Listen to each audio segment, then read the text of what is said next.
భగవాన్ దగ్గరికి ఎవరో వచ్చారు, నేను యజ్ఞాలు చేస్తున్నానని చెప్పాడు.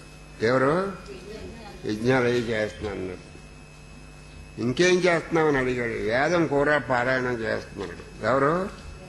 ఎవరు చేస్తున్నారంటే నేను చేస్తున్నాను వేదం పారాయణం, యజ్ఞాలు కూడా చేస్తున్నాను, చాలా యజ్ఞాలు చేశానంటే ఏదో చెప్పాడు. తర్వాత ఇంకేం చేస్తానంటే కొన్ని గ్రామాల్లో పుణ్యకార్యాలు చేస్తున్నాను, కొన్ని గ్రామాల్లో పుణ్య కార్యక్రమాలు చేస్తున్నా అన్నాడు. అది అబద్ధాలు కదా, అది చెప్పి నిజమే ఏదో కార్యక్రమాలు చేస్తున్నాడు.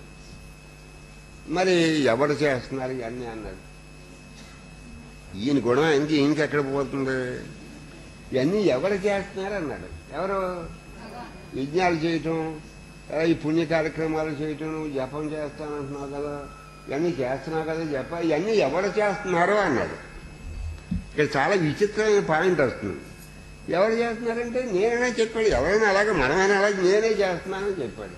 ఎవరు నేనే మరి అది నేను తోడు చేస్తున్నా కదా ఇవన్నీ, మరి వాడిని వదలవా అన్నాడు.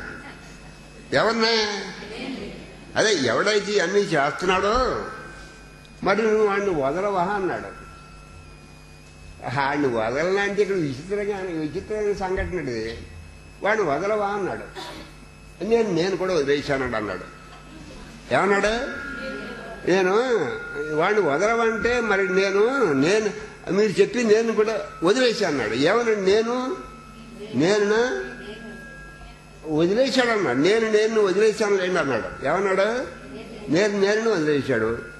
ఒక నేను ఇంకో నేను వదిలేసింది అంటే ఇంకో నేను ఉంది కదా, నేను ఎవరన్నాడు.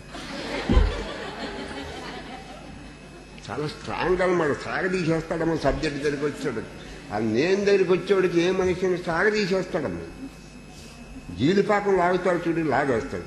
వాడు పండితుడాడు, గొప్ప పండితుడు, సంస్కృత పండితుడు. ఎవడో ఆడు వేదం చదువుకున్న మాట నిజమేడు, పండితుడే.